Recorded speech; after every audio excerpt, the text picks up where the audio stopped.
so that I'm going to go into the fat layer, giving it a nice wipe. You don't want the site to become infected. If you're thinking about the angle of insertion, look at your patient. So a very thin patient, you might actually have to go at a slight angle because we are aiming for that fat layer. So we insert. I like to secure it before I pull out the cannula, like so. Now I can hold it down and I can pull this out, and you can see now the role of this is to pull out what is now the needle, and that will go in the sharp skin. Just taking a little long, just going to guess. And now with that secured nicely, we can now come back, do a little bit of housekeeping. It's actually easier with your gloves off.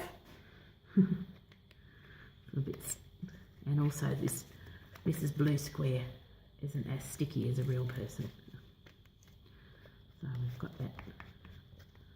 There we go, and then we're going to pop this. Now I personally think if you pop it here, if the patient accidentally pulls on the driver, it's going to pull here, not at the insertion site.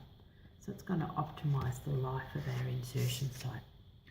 Our little machine was sitting there very quietly, waiting for us. It beeped because we took too long, but it's consistently asking us, do we want to start the infusion? Well, yes, we do. So there you go. You can see that we've got it running at 0.71. You can see it says pump delivering. If we're really, really lucky, that little LED will flash green in a jiffy. Well, maybe not. Okay. We're nearly finished. Everything else that we need to do now is basically housekeeping. So this little blue button here is really useful. One press will give us an infusion summary. So it's actually telling us that we haven't infused any because we've primed the line manually, and we've got 17 mils left.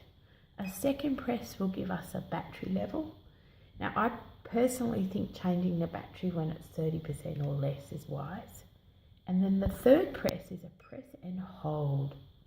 This essentially locks the keypad and it stops anyone from interfering with the syringe driver. The second part of our security is using a locked box. And for most of you, the keys for the case should be on your drug keys. Big window, screen, pop it in there. Now, the bigger syringe is probably just takes a little bit of gentle manoeuvring to get the case to close properly. And also make sure that you don't trap the line in the case. So you can see I've just had to pop that in there.